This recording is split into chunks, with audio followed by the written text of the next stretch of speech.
Boa noite, sejam bem-vindos, né? Essa é mais um curso promovido pelo PET Engenharia Agrícola, e eu quero agradecer ao professor Gilmar, em nome do PET, por mais essa parceria, né? Essa oportunidade que você está nos dando de partilhar conosco, né? Compartilhar conosco seus conhecimentos. E eu vou passar a palavra para o senhor mesmo se apresentar. Seja muito bem-vindo, professor. Muito obrigada. Ok, Miriam, muito obrigado, boa noite a todos e a todas. Então, estamos aqui retomando a atividade. Depois da compostagem, né, vem a biofertilização. E eu fiquei muito feliz com o convite, fiquei muito feliz aqui com essa arte de boas-vindas aqui, né? Muito bem feita, fiquei muito emocionado mesmo. E a ideia é fazer uma coisa bem participativa, né? Como a gente trabalha, nossas construções são participativas. E eu estou iniciando aqui, lembrando o Rubem Alves, né? Dizendo que a universidade existe para ajudar os homens a transformarem desertos em jardins, né? Mesmo porque as grandes lavouras, né? Na verdade, são grandes jardins também, pode ser grandes jardins. Então, eu quero fazer uma construção bem participativa, mas, antes de mais nada, então, eu estou muito agradecido por tudo. Tomara que vocês sintam a vontade para perguntar, debater, criticar, questionar. Eu adoro um bom debate, sabe? Então, e caso haja alguma imperfeição aí, o som, a imagem, por favor, interrompam. Não tem constrangimento, porque nós estamos caminhando junto nesse momento, tá bem? Então, vamos lá, porque eu estou ultimamente usando esse processo de apresentação aqui, que tem sido mais fácil para mim, pelo menos, né? Então, vamos lá. Nós vamos trabalhar aqui com os biofertilizantes, a biofertilização e o pesticida, mas antes eu quero fazer uma defesa desse seminário, principalmente depois que eu fui informado, muitas pessoas aqui extra-UFLA, né, pediram para participar do evento e estavam interessadas, inclusive uma até lá da Rússia, né, que não vai entender nenhuma palavra em português, mas vai, se ela participar, vai entender figura, né? E como eu já conversei alguma coisa, e já fiz um seminário para a universidade lá em Yakutia, não vai ficar tão estranho, mas como o fuso horário são 12 horas, eu também não garanto isso não. Então eu quero fazer uma defesa do seminário aqui.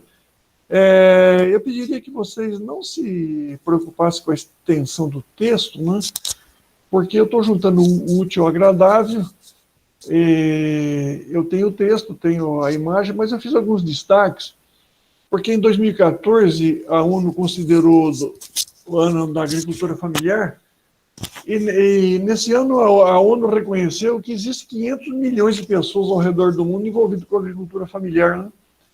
E finalmente ela chegou à conclusão que essas pessoas, elas estão inteiramente envolvidas com produção de alimento e são praticamente esquecidas. Elas não são apoiadas, elas não têm ajuda, né? Aqui no Brasil ainda nós temos alguma coisa, mas vocês imaginem a África, né? Imaginem aquelas regiões mais pobres da Ásia. E então eu quero fazer a defesa do seminário, porque é assunto para 500 milhões de pessoas aí ao redor do mundo, né, que precisam de algum tipo de apoio, mas que não tem um centavo para comprar um insumo, enfim, alguma coisa. Interessante que a ONU reconhece que são essas pessoas, né, o que ela chama de smallholder, né, os agricultores familiares, pequenos produtores, que promovem desenvolvimento sustentável, que promovem preservação da agrodiversidade, né? E que geram emprego e renda, né? Que feliz descoberta da ONU, né? E a partir de 2014, ela começou a citar nas suas propostas, né, a agricultura familiar. E eu, assim, tenho enviado um material a granel, né? Mas há um caminho a ser seguido ainda. E aqui no Brasil, eu peguei aqui os dados de 2006, porque estavam bem consolidados, né? E, posterior a isso, é preciso consolidar, mas eu só queria que vocês tivessem uma ideia de que em 2006 nós já tínhamos 4.500.000 estabelecimentos rurais, que representavam 85% dos estabelecimentos rurais de todo o Brasil, envolvendo 12 milhões de pessoas, né? E produzimos cerca de 75% dos alimentos que nós consumimos, né? Então, se você se alimentou hoje, agradeço ao agricultor familiar, né?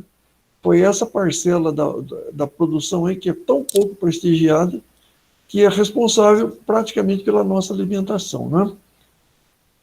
Coloquei aqui uns dados de Minas Gerais também como curiosidade, né? Apenas para vocês perceberem que o seminário tem sentido. Quando a gente fala em compostagem, biofertilização, biopesticida, controle biológico, associativismo, tem muito sentido, né? Porque é uma parcela imensa que precisa desse apoio e que nos alimenta. O mais interessante é isso, né? É essa parcela de produtores que, na maioria, que produz a maior parte do nosso alimento. Veja que coisa curiosa, né?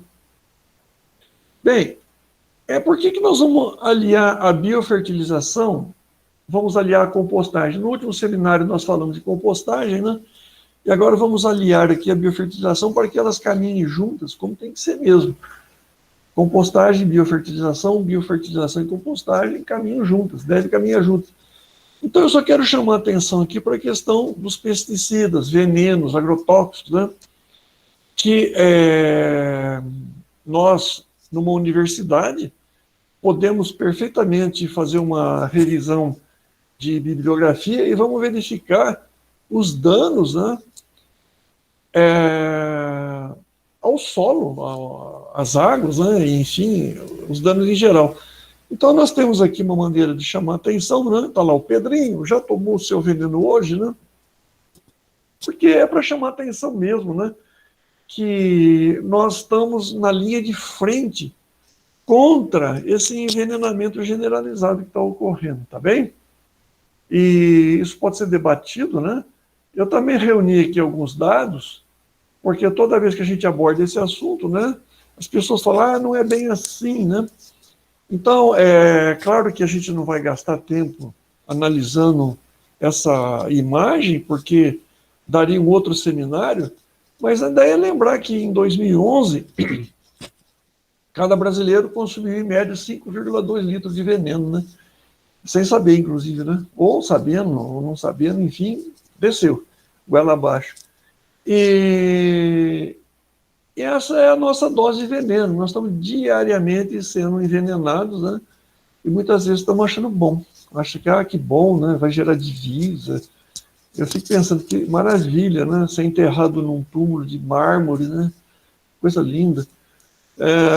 Então, nós temos que abordar, e o nosso objetivo é esse mesmo. Tá apresentando propostas e está apresentando alternativas, né, a essas realidades aí já bem dimensionadas, né?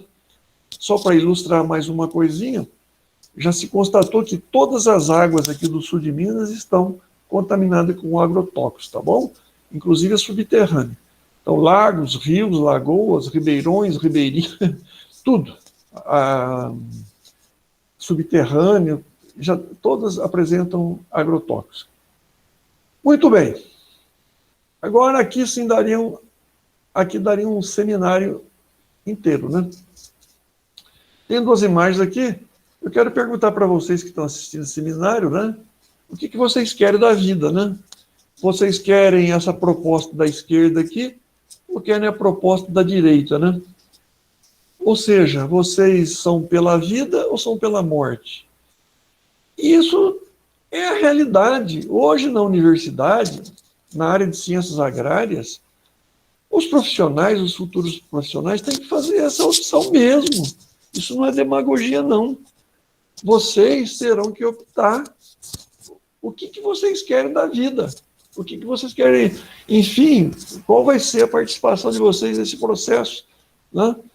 E essas duas imagens aí é a realidade. E ninguém mais é bobo. Basta você ver um noticiário, acessar uma rede, uma internet da vida aí, ninguém mais é bobinho. Dá para ver claramente que nós estamos nessa encruzilhada aí, né? E eu quero perguntar para vocês que estão me assistindo, estão me ouvindo, né, estão vendo essa imagem, e vocês aí? Vocês querem o quê, né? Vocês vão fazer qual opção? Fica, então, feita a pergunta, e depois vocês me respondem aí, né? O que né? Aí as pessoas falam, mas tudo bem, e daí, né? E qual é a proposta? Então, essa é a minha proposta que eu tenho espalhado por todos os meus projetos de parceria, não só no Brasil, como no mundo, né?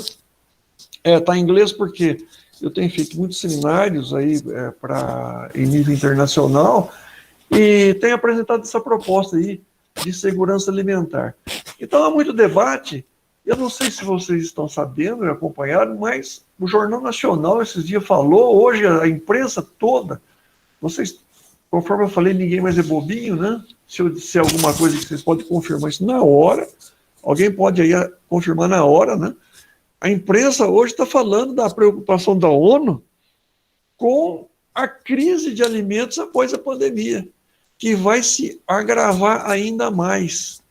Então, eu tenho já há muito tempo falado de segurança alimentar, destacando a responsabilidade social da universidade, a Family Farm, o smallholder, né, o pequeno produtor, a agroecologia como ciência, né, a extensão universitária, e tem um selinho da ONU aí para dizer que eu tenho fundamento para falar isso, não estou dizendo da minha cabeça, nem um devaneio, não, né?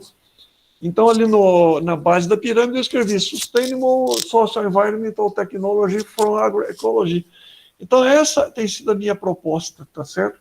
Que é uma coisa perfeitamente viável em qualquer lugar do mundo, inclusive no deserto, graças a compostagem, biofertilização, biopesticida, associativismo, enfim, construções participativas, tá?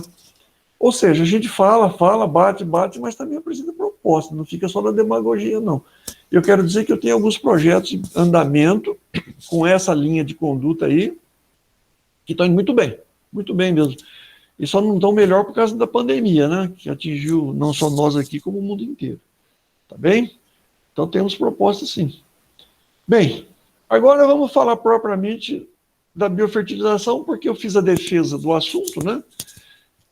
Se eu tivesse começado o assunto direto, é bem provável que 5 minutos depois a maioria, ou muitos, mudariam de assunto, né? Iam diminuir a imagem e acessar alguma outra coisa, né? Porque realmente você abordar o tema sem essa preparação corre o risco de ficar maçante, né? E resolvi inovar também. Eu vou começar a minha webinar sobre biofertilização e biofertilizantes de trás para frente. Ou seja, antes de ensinar como que faz, como que obtém, eu quero dizer isso, que o biofertilizante tem toxidez baixíssima para pessoas, animais e meio ambiente, ou praticamente nenhuma. Então, para evitar encrenca, eu digo o seguinte, então lave a mão com água e sabão, tá bom, né? Quem estiver manipulando, aí você faz, eu nem aprendi a fazer o biofertilizante ainda, nem aprendi a manipular, nem aprendi a aplicar, mas eu propositalmente resolvi começar de trás para frente, para já aliviar a tensão, né? Para já eliminar qualquer tipo de contestação aí a respeito de contaminação. Basta lavar a mão com água e sabão, né? E tem um especial cuidado com as crianças, né? Criança é muito xeretinha, coisa e tal, né? Vão lá, aí a pessoa fica preocupada, não, lava, não deixa, não põe a mão na boca, e também se colocar não vai morrer não, sabe? O que vai ter é um gosto amargo, porque é muito amargo, mas não tem perigo. E aí eu reforço, né? O biofertilizante, em princípio, repetimos, tem toxidez baixíssima. Olha, vocês podem manusear à vontade, viu? E na dúvida, lava com água e sabão, espirrou no rosto, lava com água e sabão, espirrou no olho, lava com água e sabão. Ninguém vai sofrer um dano por mexer com biofertilizante. Ninguém. Tá? Depois nós vamos ver que até mesmo com o biopesticida também não vai ter problema. Outra coisa, eu posso usar o biofertilizante em qualquer cultura. Então, você começa no jardim, no pomar, na cultura, onde você quiser. Você pode aplicar biofertilizante, não tem restrição. Mas eu chamo atenção porque eu já vivenciei essa experiência. Algumas pessoas ficam tão entusiasmadas com o biofertilizante. Eu tive um engenheiro agrônomo que participou do projeto lá em Moçambique. Um dia ele me telefonou e disse: professor, mas esse biofertilizante é um canhão, hein? Nossa, como é que funciona? Esse canhão não é depreciativo, não, tá? Isso quer dizer que é bom pra caramba, funciona mesmo, é extremamente possante, né? E aí entra no perigo do excesso, começa a querer também tacar biofertilizante direto e reto em tudo, de uma maneira geral. Aí também não, calma, né? Calma. Não é assim. O excesso de biofertilizante pode causar desequilíbrio químico, físico e biológico. Então nós vamos ver o cuidado que tem que ter. E eu tenho certeza que se alguém de vocês aí fizer uma receitinha de biofertilizante aplicada, sei lá, onde quiser, na sua plantinha do seu jardim, no seu pomar da sua casa, ou com um agricultor familiar, ou em alguma propriedade, vai se entusiasmar, porque o efeito é quase que imediato. E aí corre o risco de querer exagerar na dose, né? Então você pode causar desequilíbrios, né? Então vamos com calma, e nós vamos falar sobre isso aí sim, mais detalhes, né? Fica feito o alerta. Cuidado com o entusiasmo, né? Nada de excesso. Aliás, os budistas já diziam isso há 4.000 anos atrás, né? O segredo da vida é o equilíbrio, né? Em tudo. Qualquer situação use o equilíbrio, inclusive na biofertilização. Bom, nós também sempre recomendamos aplicar biofertilizante depois dos turnos de rega ou depois das chuvas, né? E nas horas mais frescas do dia. A gente já de saída não recomenda aplicar com o sol quente, né? E imagina você aplicar biofertilizante e depois regar a planta. Você vai lavar, né? Evidentemente, mas é bom reforçar, né? E se estiver ameaçando chuva, espera, né? Não vai fazer igual lá o Mazzaropi dizia, né? O Candinho vai aguar a horta antes que chova, né? Você não vai aplicar biofertilizante antes que chova. Calma aí. Deixa o céu mandar a aguinha. Aí o tempo firmou, tá fresquinho, aplica. Tá bom? E a frequência e época vai obedecer o calendário de cada espécie. Bom, eu posso repetir semanalmente e até o segundo mês de crescimento das culturas. E eu posso também aplicar de 15 dias, mas o segredo mesmo é observar a planta, né? Você tem que observar. E aí a vantagem da agroecologia, né? É uma interação homem-natureza, né? Muito bem. Então, eu também lembro que durante as floradas, não se recomenda aplicar, né? Embora tenha assim, a sensação que aplicar durante florada você vai reforçar a fecundação, é muito comum durante a aplicação em florada você acaba derrubando flor, né? Aí o tiro sai pela culatra. Então espera, né? Espera a fecundação, né? E depois que houver fecundação, pode-se aplicar nos frutos em crescimento, né? E aqui eu faço uma recomendação muito especial, porque eu fiquei muito preocupado com o projeto lá no Congo, né? As pessoas preparavam o biofertilizante, aplicavam, e logo, assim, quase que no dia seguinte, na semana seguinte, já colhiam os alimentos para comer, né?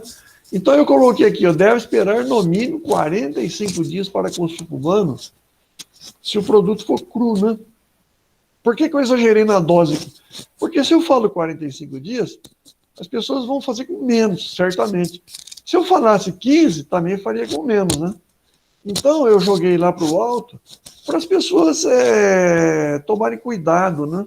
E nós vamos ver que o biofertilizante é feito, um dos insumos do biofertilizante, uma das matérias-primas é o esterco animal, né? Então, mas aí eu ensinei, tenho falado, e eles têm feito, né? lavar frutas e hortaliças com 2% de vinagre em água potável, né? Então você aplicou, colheu, está querendo consumir, está em dúvida, lave bem lavadinho, né? Curiosamente, o vinagre tem no mundo inteiro, viu? Todo lugar do mundo você encontra vinagre. E se não tiver vinagre? Lava bem lavadinho na água corrente, água potável, tá? Bem lavadinho, fica bom, tá? Agora, se passar por um processamento mínimo, como fervura, assado, cozimento, essas coisas todas, então acabou o problema, sabe? Os alimentos processados, mesmo que for minimamente, eles ficam aptos para serem consumidos. Tá bom? Bom, acontece que eu posso produzir um biofertilizante apenas com produtos vegetais. Nós vamos ver na receita, que eu posso produzir biofertilizante só com vegetais. Então, aí, eu posso consumir o alimento 7 dias após a aplicação, fazendo a mesma coisa, lavar com vinagre, né? Ou, se não tiver vinagre, com água corrente limpa. Né? Mas eu sempre destaco aqui, né? Lavar muito bem em água potável. Isso é importante, viu, gente? A água potável. Né? Cuidado com a água do Ribeirãozinho lá, que não se tem muita notícia de o que aconteceu lá na cabeceira do Ribeirão, porque o tiro sai pela culatra, né? Então tem que ter certeza que a água é potável. E toda vez que eu falo com base em outros seminários, quando eu falo em biofertilizante obtido com produtos vegetais, eu falo no biofertilizante sem esterco animal, isso é o seguinte, se aplica muito nas comunidades muçulmanas. Quando a gente desenvolveu o trabalho com muçulmanos, eles assim rejeitam, por conta da questão cultural, né, a presença de esterco num biofertilizante que vai ser aplicado num alimento que vai ser consumido por pessoas. Né? Os muçulmanos mais jovens já não, eles são mais assim, eles aceitam mais. Os mais idosos já são mais resistentes. Então nós ensinamos e podemos também fazer biofertilizante apenas com vegetais e sem o esterco animal. E o inverso é verdadeiro. Eu posso fazer biofertilizante apenas com esterco animal e sem o vegetal. Né? E aí nós vamos observar os prazos de carência. Né? Pensa bem, biofertilizante apenas com esterco animal. E aí tem carência, tá bom? Mas qual que é o ideal? O ideal é fazer o que nós vamos fazer aqui, com esterco animal e com os insumos vegetais, tá bom? Bom, mas aí a pessoa, lá o produtor, seja lá quem for, vocês aí, produz o biofertilizante com esterco animal e com os vegetais. E fica numa dúvida danada, falar, será que eu aplico? Será que depois eu posso comer? Será que isso não vai trazer doença? Babá? Então a gente recomenda a fertirrigação. Ou seja, você não aplica nada em termos de pulverização. Você pode aplicar o biofertilizante direto no solo, né? E pronto. Resolve o problema de qualquer tipo de contaminação. Isso no caso de dúvida, tá certo? Então a gente dilui 1 litro de biofertilizante em 10 litros de água, mistura bem misturadinho, e com o regador você aplica no pé da planta, no pé da lavoura, lá no canteiro, na fruteira, lá, e não aplica como pulverização, né? E aí, tranquilo. E olha, e o efeito também é magnífico, viu? Tanto é que, na verdade, nós sempre recomendamos um consórcio de pulverizações foliares e fertirrigação, que é a aplicação no solo. A gente recomenda muito esse consórcio. Muito bem. E as pastagens, né? Pode aplicar nas pastagens, né? E a gente só pede um período, uma pequena carência, para os animais residentes voltarem a pastar no local da aplicação. Tá? Pode aplicar pulverização, pode aplicar fertirrigação, e pede uma pequena carência aí. 7 dias está bom, para os animais voltarem a pastar. E para proteger a semente? o biofertilizante é um ótimo protetor de semente. Você pode fazer tratamento de semente com o biofertilizante puro. É claro que você arruma uma encrenca com o fabricante da semente, né? Da semente protegida com veneno, né? Mas a vida é assim mesmo, eu já enfrentei barra mais pesada, agora está mais fácil. Não? Então vocês podem pegar a semente que querem proteger, que querem tratar, imergir na calda pura de biofertilizante por 20 minutos, né? Espera secar a sombra ventilada e pode guardar, pode plantar, enfim, a semente está protegida. E funciona, viu? Pode experimentar que funciona. Mas tem que fazer direito, tá? Porque às vezes a pessoa fala, biofertilizante pode ser tipo... Não, isso é uma ciência, viu? Isso é tudo comprovado cientificamente. Não tem nada aqui, em nível de crendice popular, não. Tudo comprovado cientificamente. Bom, nós também não recomendamos aplicações únicas por causa da lixiviação, né, essas coisas todas, né?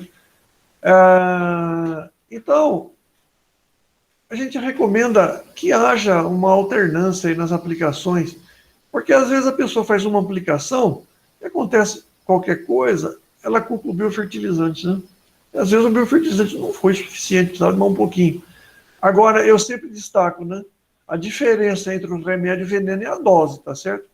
Então, uma coisa que é remédio pode virar veneno dependendo da dose, né? Seus pais e avós já devem ter comentado isso, né? Que remédio vira veneno, basta errar a dose, ou provocar uma dose errada. Tá bom? Bem, então, se eu quiser fazer a fertirrigação, 1 litro de biofertilizante em 10 litros de água.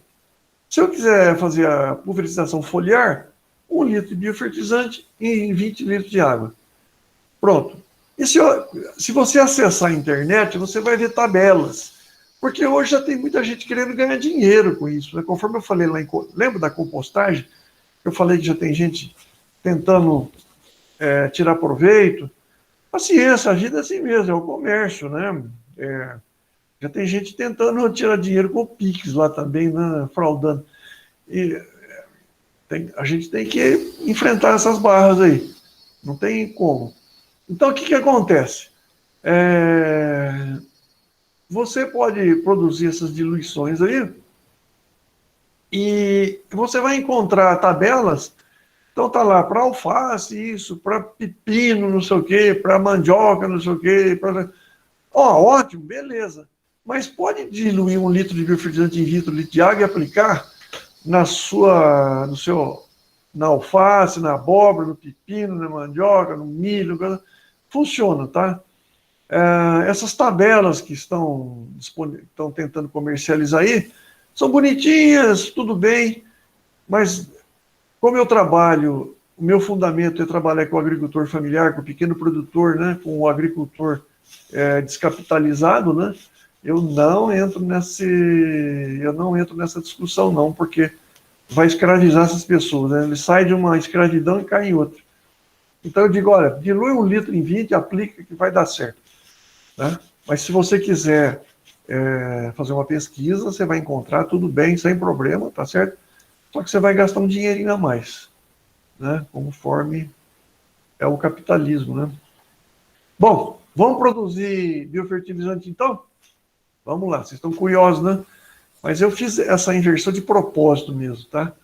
Eu creio que a ideia foi motivá-los, né? Foi assim, fazer uma injeção de motivação aí. Bom, nós vamos fazer o processamento aeróbio. Existe o anaeróbio, que é muito mais eficiente, porém complexo, né? E exige uma administração mais especial. Aí o que vai acontecer? Eu expliquei para vocês, né, várias vezes, que como eu trabalho com as comunidades carentes, com os pequenos produtores descapitalizados, com aqueles que estão meio abandonados aí no tempo e no espaço, embora produza o alimento que a gente consome, né? Mesmo nesse sofrimento todo, eles estão lá produzindo. O processamento aeróbio é muito fácil, e vocês vão ver que é facílimo, tá certo? Então a gente começa pelo aeróbio, depois futuramente, né, a gente pode partir para o anaeróbio. Então vamos lá para a produção aeróbia. Bom, hoje em dia é muito comum esses tanques, tambores, bombona, barril de 200 litros, né? Quase que tudo hoje tem 200 litros. Então eu resolvi fazer o seguinte, tomar como referência os 200 litros. Tanque, tambor, bombona, barril, tanque, seja lá o que for. De 200 litros, tá bem? E peço que reserve um local fresco, protegido, de fácil acesso e um abrigo das intempéries, tá bom? Bem, eu vou precisar de 20 litros de esterco fresco. Atenção, olha, preferencialmente nessa ordem, ou de bovino, ou de caprino, ou de coelho, ou de cavalo. E o esterco não curtido. Quanto mais verde tiver o esterco, melhor. Não aplicar o esterco curtido. Você permite-se um mix, né? Se você quiser misturar o bovino com o caprino com o coelho, o bovino com o cavalo, pode também. Mas eu assim, nessa parte, eu acho melhor você usar ou bovino, ou caprino, ou coelho, ou cavalo. Eu apenas acho, tá bom? Por tudo que eu tenho visto. Mas se fizer um mix, sem problema. Agora, o esterco de galinha e de porco exige maiores cuidados sanitários, então pode fazer também. Mas se você puder evitar, eu acho bom, né? Porque os cuidados sanitários são maiores, né? E hipótese nenhuma misturar esterco de cães e de gatos, sabe? Hipótese nenhuma. Essa tal de zoonose aí é uma coisa séria. Aí a pessoa fala, mas é pouquinho, né? Eu tenho aqui um canil, né? Eu varro esse canil todo dia, então eu vou pegar esse esterco do cachorro aqui e colocar também na pilha aí. Teoricamente, em tese, até poderia, em tese, mas eu recomendo não fazer isso, tá certo? Eu recomendo. Outra coisa, é bom saber se os animais não receberam antibióticos na última semana.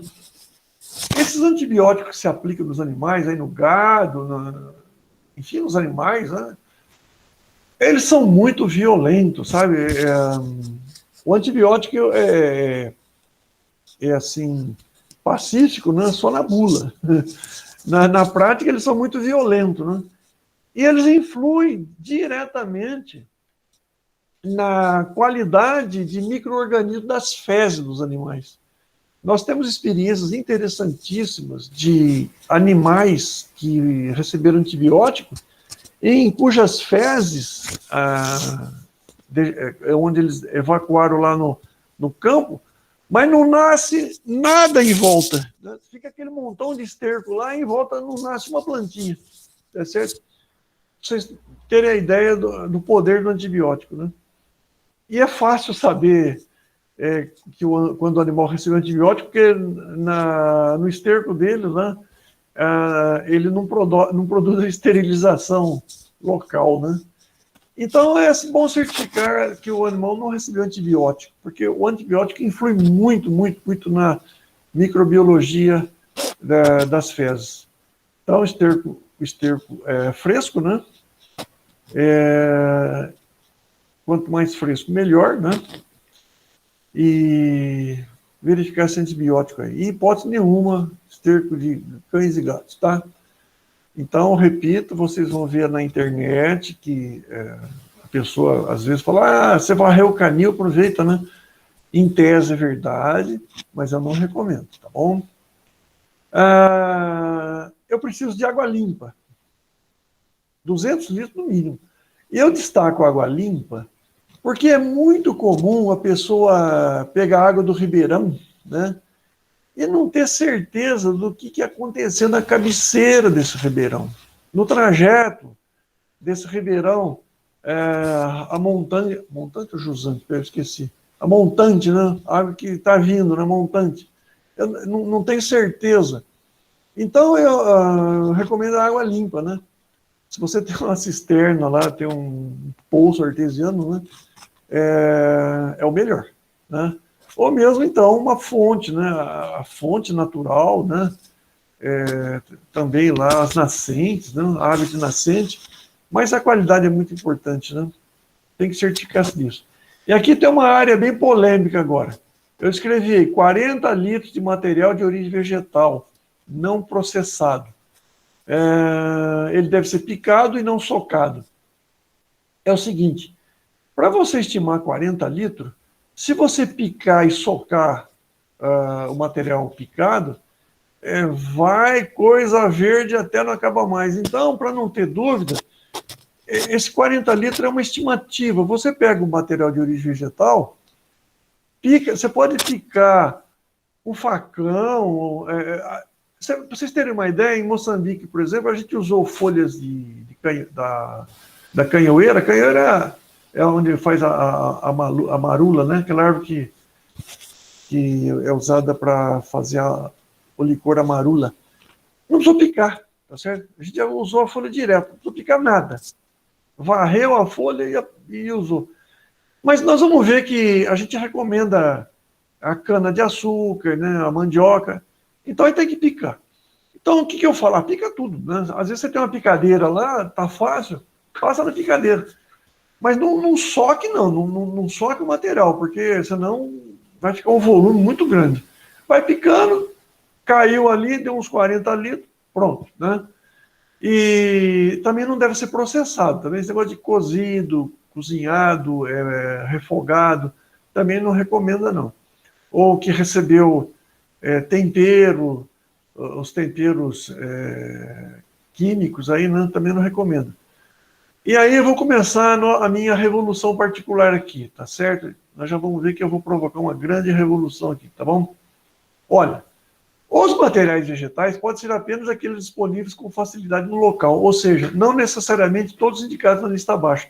Na verdade, eu recomendo que se utilize o que você tem na sua propriedade, que você tem às mãos, né? Então, eu escrevi também que eu posso produzir biofertilizantes com 0 a 40 litros de material vegetal ou com 0 ou 20 litros de esterco, né? Qualquer que seja a situação, eu vou manter os 20 litros de esterco e os 200 litros de água, tá bom? E agora vamos começar a nossa revoluçãozinha pessoal aqui, né? Folhas verdes de vegetação nativa e folhas verdes de qualquer espécie da região, exceto eucalipto. Vocês devem se lembrar do que eu falei do eucalipto, né? E então, não vou repetir, eu recomendo não usar folha de eucalipto, tá bem? Vocês vão encontrar na internet as recomendações, em tese, mas eu recomendo não usar. Outra coisa, quanto mais vegetação nativa você usar, e isso é da minha experiência, tá bom? E folhas verdes da espécie da região. Eu recomendo a pessoa ir lá na matinha, né? Todo mundo tem uma matinha lá na propriedade, uma mata natural lá. Use as folhas, os cipós e o material vegetal da mata nativa lá, né? Inclusive as ervas daninhas. Eu posso pegar a erva daninha inteirinha, raiz, caule, folhas e frutos, eu posso usar todinha. Os cipós, aí folha de bananeira ajuda muito, folha de bambu ajuda muito. E aí outra coisa, frutas caídas, verde madura, passada, enfim, de qualquer espécie nativa da região ou não nativa. Então, se você tem espécies nativas, você vê, por exemplo, aqui na nossa região tem muito marolo, né, ali em Três Pontas, né?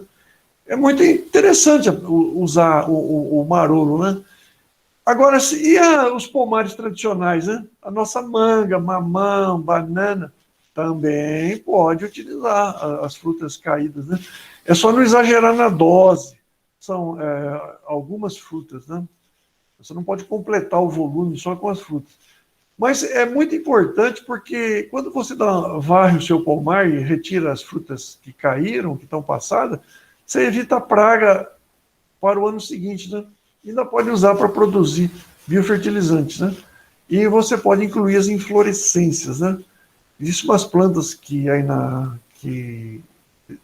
tem umas inflorescências muito intensas, você pode usar a folha, o pedúnculo, a corola, aqueles negócios todos lá. Pode usar tudo isso aí. E se você tiver que optar entre a espécie nativa e a não nativa, eu sugiro que você opte pela espécie nativa. Bem, a cama de aviário da cunicultura também pode. Cana-de-açúcar, inclusive folhas. Picado, pés de mandioca, inclusive folhas também picado, tá bom? Aliás, se você puder picar um pouquinho de cana-de-açúcar, inclusive as folhas, aquela sacarose ajuda muito a desencadear o processo de microbiologia, né? Os bichinhos que vão trabalhar lá gostam muito do açuquinho, sabe? Então, ajuda muito. Por isso que as cascas de frutas, né, também são muito interessantes. Bem, na roça, né, todo mundo tem um fogão a lenha. Então, cinza de fogão, né, 1 quilo tá bom, né, mas evite restos com carvão, né? Dá uma peneiradinha, né, tirar 1 quilo de cinza é facinho, e não passe disso, não, que para não provocar reações paralelas. Né? Bom, agora aqui, ó, isso aqui que está escrito aqui é responsabilidade minha. Vocês não vão encontrar isso em lugar nenhum. Se encontrar, já copiaram de mim. Graças a Deus, eu acho bom. Não vou achar ruim, não. Mas dificilmente, porque eu digo o seguinte, se na propriedade existir algum tipo de vegetal resistente aos solos pobres, residentes, daninhos ou não, ou resistentes a doenças de plantas, ou seja, desenvolve-se mesmo o solo sendo pobre, ou em áreas cuja vegetação está sendo atacada por doenças, então essas folhas devem ser usadas. Eu estou dizendo o seguinte, você está numa área que o solo é muito pobre, né? Mas você observa que tem umas plantinhas que nascem nesse solo. Elas teimosamente nascem e vivem e reproduzem. Eu recomendo usar essa plantinha no meu fertilizante. Tem outras que você vê que está havendo doença lá, as plantas estão sendo atacadas, e tem umas residentes lá que estão lá bonitinhas lá e não está nem aí para a doença, né? Eu recomendo que elas sejam usadas no biofertilizante, tá certo? Nas minhas experiências, eu notei que é como você retirasse essa capacidade que elas têm, né, e passasse para o biofertilizante. Então, isso aí é sob minha responsabilidade, né, e tomara que copiem, né? Eu vou achar bom. Tá? Agora vamos preparar. Tá aí o tanque, né? Esse tanque tem 200 litros. E olha o que foi feito aí para preparar esse material aí. Tá vendo? Olha, tem material picado, lá, tem folha inteira, tá? É tudo bom senso, gente. Não tem uma regra. É bom senso. Você pega uma folha de bananeira, você não vai enfiar uma folha de bananeira inteira aí. Vai picar, mas vai picar que jeito? Pica do jeito que você quiser, né? Desde que ela fique um fiapo menor e caiba aí, tudo bem, né? Aí você pega uma folha de um cipó, né? Pô, você não precisa nem picar, joga a folha inteirinha aí. Mas eu quero colocar cana de açúcar aí. Bom, tem que picar, né? É tudo, você não vai enfiar uma cana inteira aí. Então é tudo bom senso, sabe? Tem coisas que a gente pica, tem coisas que não pica. E pronto, né? Então vamos lá. Depositar todo o esterco fresco na vasilha de 200 litros. Então foi lá, jogou lá. Depositar todo o material vegetal picado logo em seguida. Então jogou lá. E aí vem a água. Vai completando com a água limpa até completar o volume. Revolver com... Antes que eu me esqueça, se as frutas que vocês estão colocando no processo aí tiver caroço, tem que tirar o caroço, viu? Então, se é manga, tira o caroço da manga. Abacate, tira o caroço do abacate, tá? Não se coloca caroços no biofertilizante. Você, com um canivete, não, você corta, tira o caroço e joga polpa e a casca. Polpa e casca, tudo bem. Nada de caroço. É bom chamar a atenção, porque, ainda mais agora, na época de abacate, tem que caroção lá, vai te atrapalhar a vida lá e não vai acontecer nada, né? Então tem que tirar o caroço. Aí você pega o bastão e revolve bem, mexe, mexe, mexe, mexe, né? Põe uma tampa ou cobre e deixa fermentar. Você vai fazer isso todos os santos dias, todo dia, mais ou menos na mesma hora, assim. Vai pegar o bastão, um cabo de enxada, um bambu, um cano, sei lá. Enfim, um bastão. Vai lá e remexe. Mexe, mexe, mexe, vira, vira, vira. Depois que remexeu bastante, tampa, né? Você vai ver que vai haver um cheiro bem agressivo na primeira semana, né? Um cheiro bem agressivo. Por isso que isso deve ser feito no local apropriado, senão a dona da casa vai chiar, né? A dona da casa fala, né? Vai dar conta. Então, faz no lugar apropriado, lá no paiol, por exemplo, onde não vai muita gente, debaixo de uma árvore, enfim, porque o cheirinho é danado.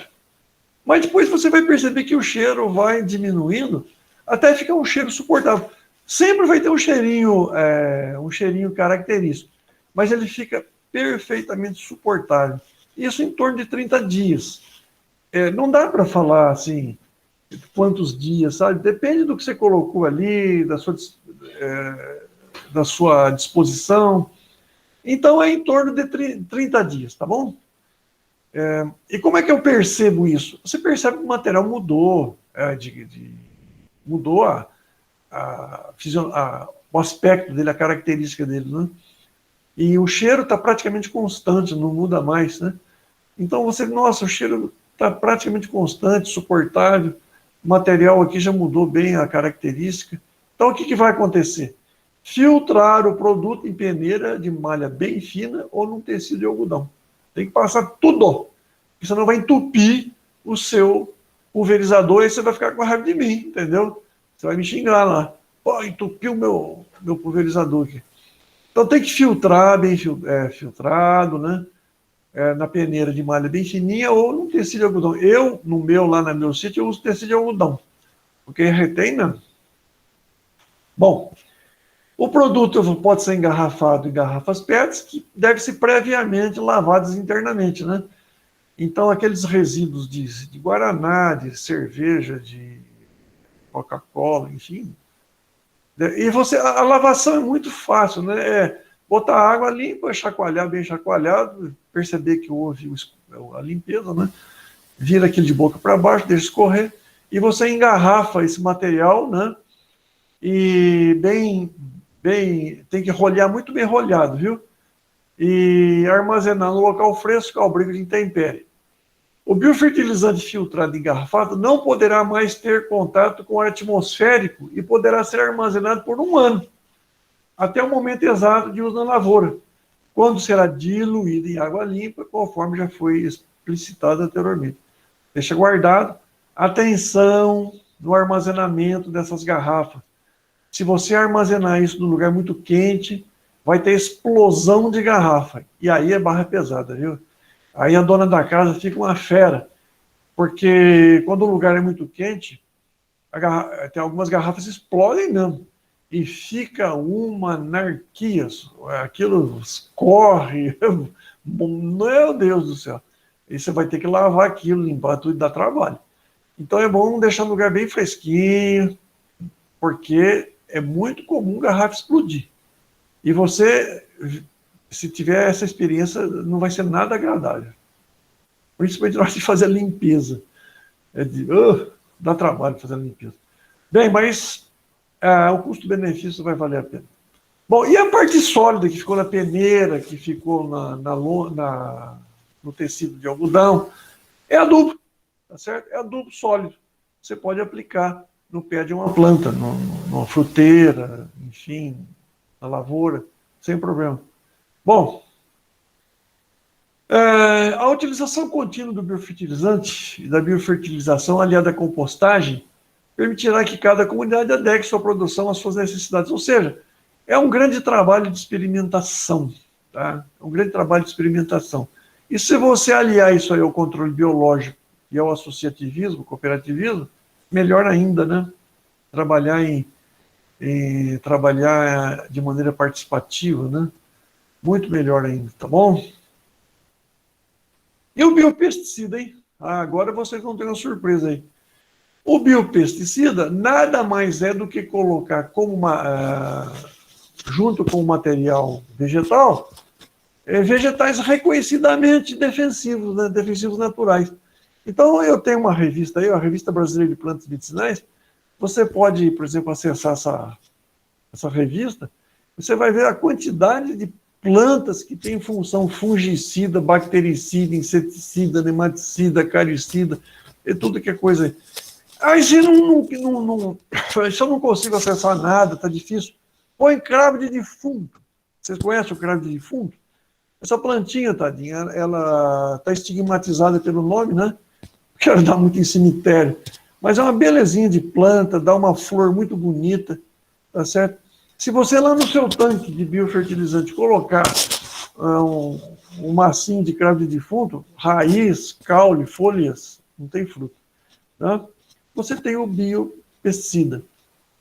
E pode colocar folha de fumo também, de tabaco. Só que tem um detalhe, né? Eu não tenho recomendado o uso das folhas de tabaco, das folhas de fumo, porque pode desencadear dependência química, né? Então a gente usa, eu recomendo usar eventualmente. Às vezes o ataque de praga, principalmente de lagarta, está assim muito intenso, está bravo mesmo. E a folha de tabaco, ela é fera no combate a lagartas, principalmente. Mas o problema é o seguinte, que se alguma pessoa tiver tendência a tabagismo, se ela ficar manipulando esse material, ela vai desenvolver tabagismo. Então, eu faço sempre essa advertência, né? Pergunto se pode evitar, né? E se evitar, ótimo, né? Vamos diminuir, vamos evitar o surgimento de tabagistas aí, né? Bom, e um diálogo permanente, né? Um diálogo permanente, você vai tirando dúvidas, suas dúvidas aí. E aqui eu faço uma complementação. Vocês podem acessar esses espaços aí, né? Vocês vão ver o quanto que se avançou, né? É só como complementação. Nós temos um projeto lá na África que conseguimos fazer isso tudo em Swahili, Lingala e Kikongo. E agora eu consegui, da gráfica nossa aqui da UFLA, nós vamos produzir esse material agora impresso em Swahili, Lingala e Kikongo. Olha que coisa linda, né? E aí fizemos a versão em português, inglês e francês, para ninguém reclamar. Gente, e o mundo inteiro está acessando isso, viu? Esse país pobre, eu fico numa emoção danada, sabe? Porque você tem comunidades que falam só Swahili, Lingala, Kikongo. E falta um aqui, olha que terrível. O quarto vernáculo aqui é me fugiu aqui. O professor que estava fazendo isso morreu de Covid lá no Congo, sabe? Eu recebi a notícia aqui que ele estava terminando o trabalho dele, mas que tinha falecido por causa da Covid. Fiquei numa tristeza imensa. E tem um colega lá que vai terminar e nós vamos aderir aqui, o quarto vernáculo aqui. Por sinal, me fugiu, é um nome complexo, me fugiu aqui da memória agora. Vocês podem acessar, né, e ver como que se avançou, né, como que estão avançando, e as comunidades estão aprendendo, estão fazendo, sabe? E principalmente dando notícia, né, que é a nossa grande recompensa, sabe? Quando você recebe notícias, né? Vocês imaginem receber, assim, um e-mail do interior do Congo, né? Professor, hoje levamos nossos produtos na feira, vendemos tudo, pois tinham ótima qualidade. Pô, minha missão cumprida, né? É o que eu tinha que fazer. Maravilha, maravilha. Bom, e aí? Agora eu estou batalhando para construir aqui na UFLA a divisão de pesquisas científicas de tecnologias socioambientais sustentáveis da agroecologia. Vocês viram durante o meu seminário que eu falei 40 litros de material vegetal, 20 litros de esterco, 200 litros de água, diluir 1 litro em 10, 1 litro em 20. Isso tudo é experimental. Eu quero transformar isso em ciência agroecológica, né? eu quero fazer a validação científica. Então, eu pediria para vocês, por gentileza, né, por favor, acessar essa minha publicação, Validação Científica e Viés Extensionista, e me dar força, porque eu já estou trabalhando nisso, para a gente criar aqui na UFLA a divisão de pesquisa científica em agroecologia. Eu desenvolvi trabalho com, por exemplo, de compostagem com o esterco do coelho. Mas foi tudo prático, foi tudo assim, na base da observação. É preciso fazer ciência agora, levar isso ao laboratório, fazer a análise estatística, desvio padrão, né? Que eu odeio. Mas tem que fazer. Meu respeito a todos os pesquisadores, tá? Eu estou brincando porque eu sou extensionista, assim, convicto, né? Então eu brinco. Eu não tenho nenhuma vocação para ficar preso no laboratório, mas o meu respeito. Então eu pediria para vocês acessarem essa publicação, está disponível aí na Ciência UFLA aí. Me dá força, tá certo? E também, se quiser criticar, pode, porque eu gosto de um bom debate, né? O que não pode é ficar parado, né? Ficar quieto, ficar reclamando da pandemia e não mover uma palha. Então, eu peguei um texto lá da revista de plantas medicinais, e eles dizem, eu destaquei, né? O acúmulo de resíduos tóxicos em alimentos, contaminação da água e do solo, envenenamento de agricultores, seleção de pragas resistentes, entre vários outros problemas. É a agroecologia, gente, é a compostagem, é a biofertilização que tem propostas, né? Por isso que eu escrevi aqui, ó, tá vendo? Um sonho é apenas um desejo até o momento em que você começa a atuar sobre ele e propõe a transformá-lo em uma meta. É que eu estou fazendo, tá? Já estou trabalhando nessa ideia, né? Eu preciso de apoio, né? Porque, claro, que é revolucionário mesmo. Você imagina uma divisão de pesquisa em tecnologias socioambientais, né? Mas vamos que vamos. Vamos que vamos. Bom, mensagem final. Você já deve estar cansado, né? Eu coloquei aqui uma mensagem do Salmo, né? Pedindo a Deus que confirme a obra de nossas mãos, né? Um salmo muito bonito, eu gosto muito desse salmo. E também transformando o salmo e na prática, é só ficar rezando, né? É só ficar rezando, não adianta, né? Ficar rezando não adianta. Na prática é isso aqui, ó. Então, você quer mudar o mundo sozinho? Eu não estou sozinho, só estamos espalhados, mas já começamos a nos reunir. Eu espero que vocês que estão me ouvindo, me assistindo aí, né, possam estar já também reunindo, né? Vamos reunir. Nós estamos espalhados, a gente tem nossas propostas, às vezes tem ideais comuns. Vamos reunir, vamos fazer, vamos trabalhar, né? Isso é uma realidade, viu? Eu tenho feito muitos seminários, já tenho muitos projetos no exterior, no Brasil. As coisas estão acontecendo, as coisas estão acontecendo. Quem sabe dessa turma de hoje aí, né? A gente consiga mais alguns heróicos guerreiros, né? Os heróicos guerreiros, tá bom? Então, eu estou terminando exatamente aqui. Tá? Vou terminar aqui com o Salmo, né, lá? Seja sobre nós a graça do Senhor nosso Deus e confirma sobre nós a obra de nossas mãos. Sim, confirma a obra de nossas mãos. Tudo bem, mas vamos arregaçar as mãos e trabalhar, tá? Vamos botar para... Vamos à luta, né? Senão não adianta. E vamos reunir e vamos avançar. Tá bom? Eu, dessa maneira, estou encerrando aqui e agora eu vou ouvi-los, né? Porque já são 19 horas do meu cronômetro aqui. Vou diminuir aqui. E agora eu vou vê-los aqui. Temos 25 pessoas, tá bom? Vou ver se eu consigo ver vocês todos aqui agora. Todo mundo aí. Parar a apresentação.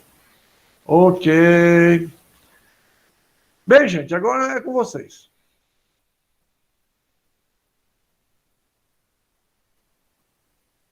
Está marcando aqui 24. Professor, muito obrigada pela apresentação. Eu passo a palavra para o pessoal, gente. Vamos interagir perguntas, por favor. Estou aqui inteiramente disponível.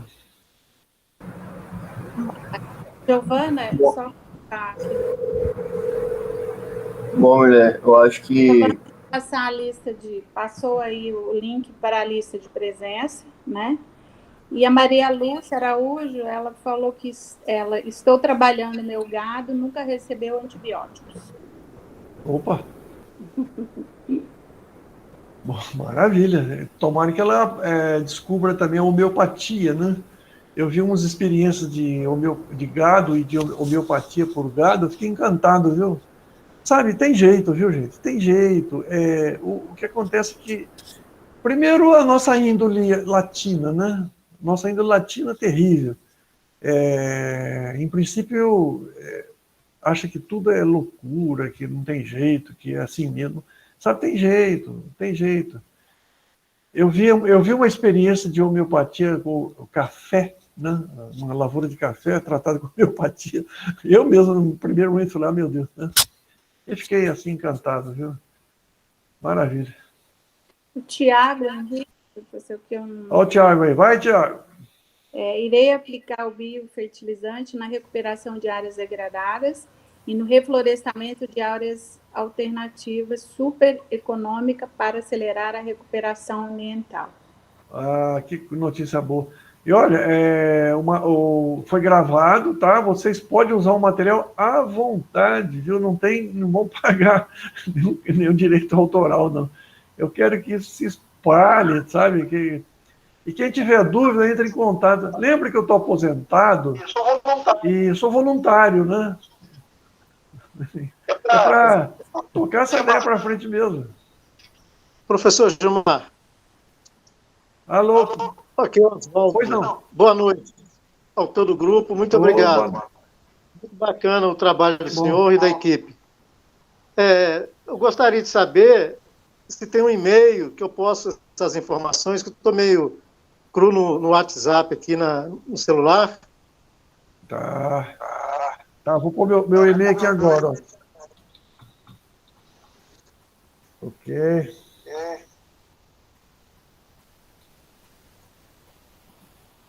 Eu tô teus óculos aqui, tomara que tenha dado certo. Vocês fiquem sempre jovens, viu?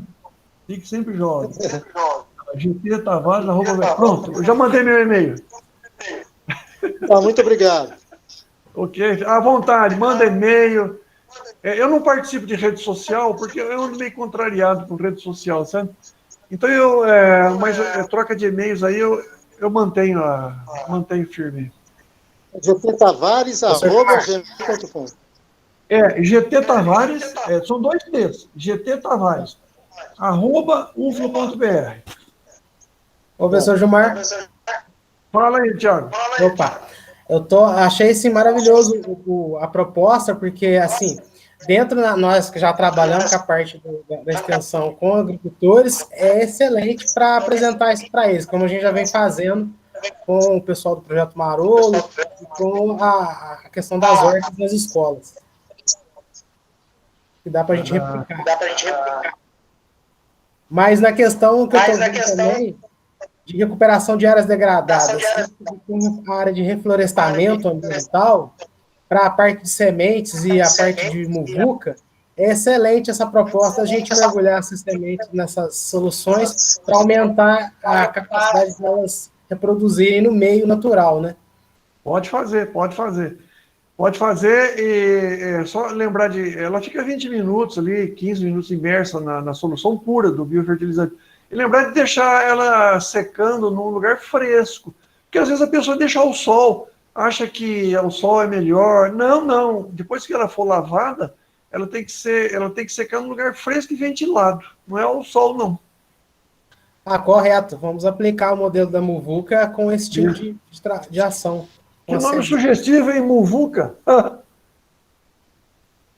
Aquele modelo de dispersão de semente, né, professor? Usado mais barato, né? Eu adoro a agroecologia por causa disso. Eu sou apaixonado por causa a gente está em contato com usos e costumes, a sabedoria popular, né? Eu gosto demais, né? Você vê, semente da muvuca. Legal. Nós estamos com um projeto na Serra de Três Pontas, professor, que é o projeto APA Serra de Três Pontas, e tem várias áreas para fazer recuperação com água floresta, com a parte área degradada, e eu vou aplicar esses insumos todos nesse modelo, para a gente poder acelerar o processo por lá. E aqui dentro da cidade, que eu estou agora, que eu tive que vir para Três Pontas, né, por conta da pandemia, eu estou pegando as áreas de mananciais que estão para recuperação, para fazer esse mesmo sistema, e a gente vai agregar isso lá também. Quando você for preparar seu biofertilizante, coloca lá uns 3 ou 4 marolos madurinhos que caiu no chão, né? Você pode cortar ele em 4 pedaços e jogar lá, você vai ver, ele vai ajudar o biofertilizante. Eu vou pedir para o Oswaldo liberar para mim lá uns marolos que tiver mais no... É pouquinho, um tanque de 200 litros, você pega 4 marolos grandes, grandão, assim, bem maduro, caiu no chão, não vai aproveitar, pode ter até iniciado o processo de apodrecimento, você pode pegar, tranquilo, e joga lá para você ver. Mas tem que cortar com canivete, não joga ele inteiro, não. Professor, só uma questão aqui na quantificação. Então, para cada litro eu coloco 10 litros de água, né? Então, quer dizer que um tubão desse de 200 litros vai me dar para fazer 2.000 litros de... Dá muito. Ih, nossa, muito. Maravilha, precisa tomar cuidado. Então, você vai ter 200 litros de biofertilizante. Você imagina, você tem 200 litros, você vai fazer fertirrigação. Vamos fazer a pulverização, né? Você tem 1 para 20 litros. Então, 200 litros. Se você tem 20 litros, né? Olha, faz a conta aí, dá 2.000 litros. 2.000 litros.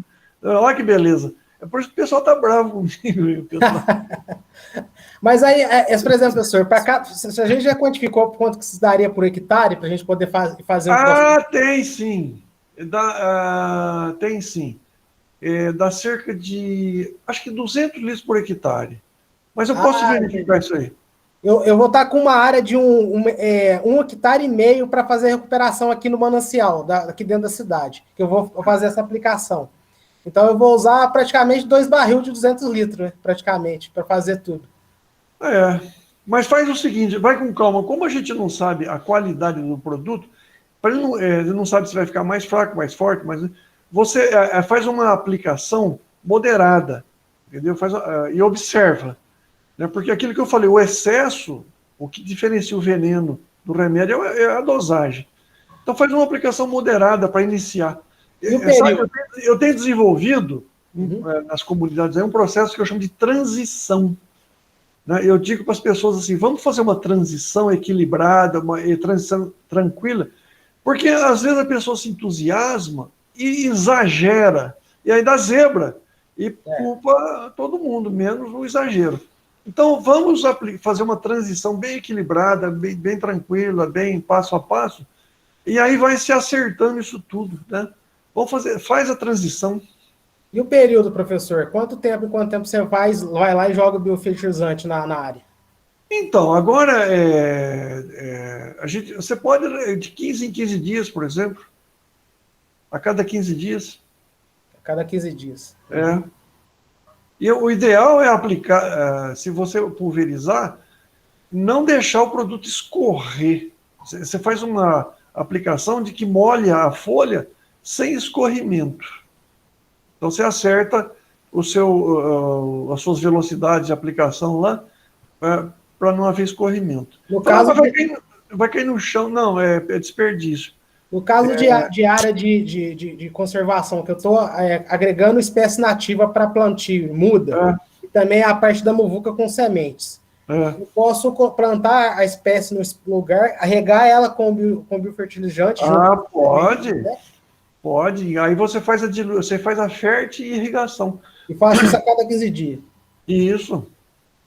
Excelente. Eu vou fazer isso, professor. Eu vou fazer esse modelo, vou colocar dentro do programa, do projeto, e vou certificar isso para o senhor, que aí eu vou escrever isso tudo, anotar tudo que foi feito, para a gente sistematizar isso, para a gente publicar depois também. Esse é o ideal, sabe? A gente tem que matar a cobra e mostrar o pau, sabe?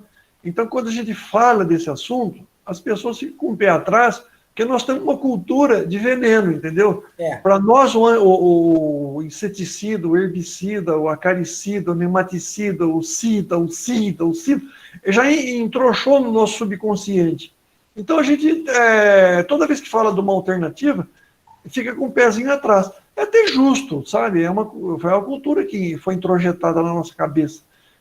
Então, fazer o relato e matar a cobra e mostrar o pau, ou seja, publicar, mostrar, divulgar, né? Permitir que as pessoas visitem, né? Venham aqui, venham ver, né? Então, é diferente, é diferente. Aí não fica só no blá, blá, blá. Não, então aqui, professor, nós já temos uma área com 1,5 hectare para fazer essa aplicação. Nós vamos iniciar esse trabalho já do início, o senhor vai acompanhar passo a passo aqui, que eu vou encaminhar para o senhor. Eu vou ficar muito contente, eu agradeço muito, eu preciso muito de informações mesmo, para eu também me corrigir. Porque, conforme eu falei para vocês, nós temos que criar uma divisão de pesquisa para acertar isso aí. Eu falei para você, por exemplo, coloque o marolo. Se eu tivesse uma divisão de pesquisa aqui, eu faria uma experiência com 1 marolo, 2 marolo, 3 marolo, 4 marolo. Eu acertaria qual marolo, a quantidade ideal, entendeu? Eu estou falando 4, assim, na experiência, né? Mas se eu tiver uma divisão de pesquisa científica, eu posso levar isso para um laboratório de análise, né? E fazer assim com os parâmetros da ciência mesmo, da análise da científica, né? Então é uma etapa também que eu peço ajuda de todos aí, né, para a gente criar essa divisão de pesquisa científica. Quando a gente fez a matéria, professor, da parte de resíduos, com a parte de plástico lá com o pessoal da engenharia, a gente fez a análise da água, da área da borra de café, para ver qual que seria a qualidade dela. Eu acho que se a gente fizer uma análise bioquímica, biofísica desse líquido, a gente consegue determinar o que tem nele, para a gente poder quantificar. Perfeito. Isso não fica caro. A gente gastou o quê? Acho que foi R$40 a análise, R$80 parece. Alguma coisa assim. Na verdade, nós temos que vencer a resistência, sabe? Mas eu estou contente só de poder fazer essa webinar aqui já é uma vitória. E, quando você nasceu, se eu falar sobre isso aqui, eu ia ser fuzilado. Ser decapitado. Mas já é uma vitória, entendeu? Então, agradeço muito ao PET aí, você. Aliás, o pessoal está muito quieto, gente. Eu estou vendo o painel aqui, todas as letrinhas aqui, e o pessoal está quietinho. Vocês estão com medo? Pode falar. Se não concordou também, fala. Estou aprendendo muito, professor. Estou ouvindo, a gente tem que ouvir quem conhece. Não, mas eu quero ouvir vocês também. Pode criticar, pode... Sabe, eu tenho a costa larga, eu já levei tirombaço de tudo quanto é lado. Agora não é nessa idade que eu vou dobrar o joelho, não. Então, pode debater, pode questionar, pode argumentar, né? Eu vou fazer um desafio para vocês aí, tá? Eu vou provocar vocês aí, tá todo mundo me ouvindo, então eu vou fazer uma provocação. Amanhã no almoço, vocês vão comer um prato de soja, salada de folha de eucalipto e a sobremesa vai ser bagaço de cana. Tá bom? Tá feito o desafio? Um pratão de soja, salada de folha de eucalipto e sobremesa bagaço de cana. Tá feito o desafio.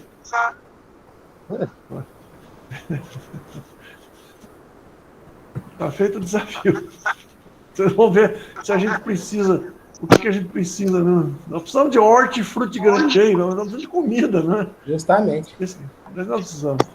Bom, mas tá. Eu estou provocando alguém aí. Alguém não vai gostar nem um pouco dessa minha sugestão e vai entrar no sistema. Quer ver só? Alô, alô, alô. Feito o desafio. Júlio, você vai perguntar? Vou.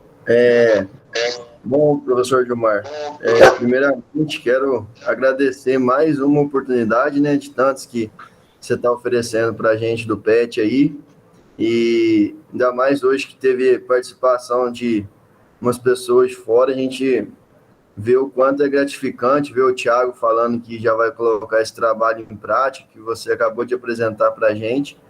Então, realmente, eu só tenho a agradecer ao senhor por passar esse conhecimento, essas experiências para a gente.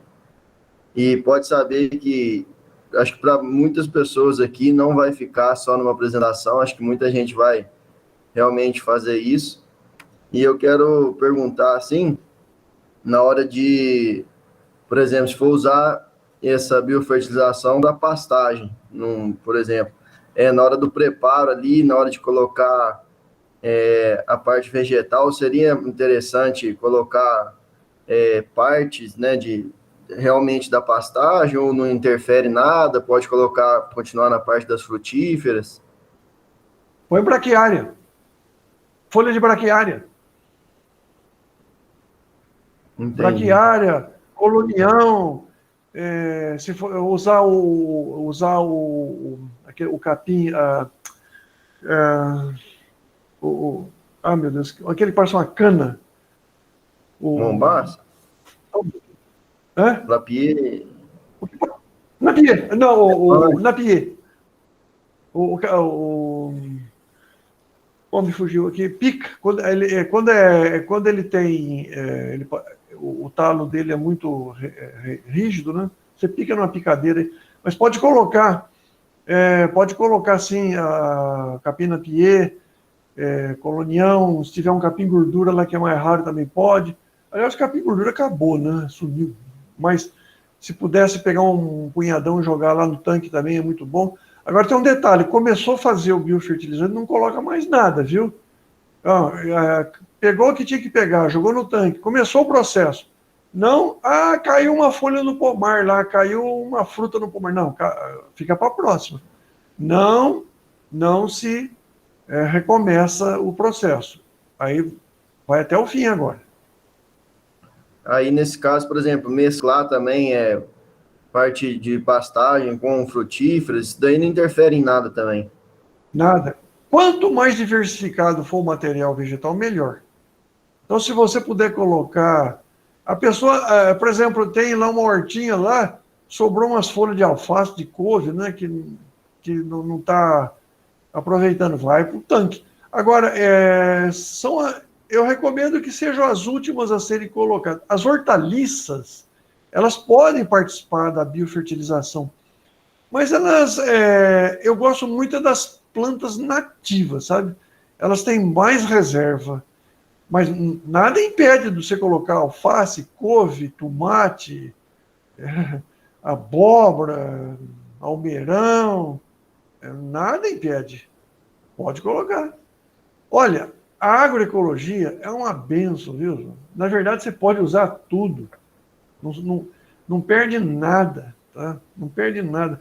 É por isso que eu preciso criar essa divisão de pesquisa para a gente acertar, porque realmente eu concordo com vocês, se vocês me criticarem, dizendo assim que fica muito aleatório dizer coloca isso, coloca aquilo, e não falar a quantidade, né, certinha. Porque não tem mesmo. Eu garanto para vocês que funciona, que dá certo. Mas não há pesquisa nesse sentido ainda. E nós precisamos fazer pesquisa nesse sentido.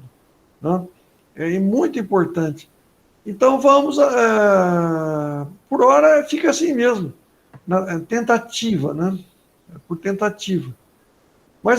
Mas é fantástico, sabe? As comunidades, assim, eles fazem os compostos aí, e funciona tão bem, funciona direitinho.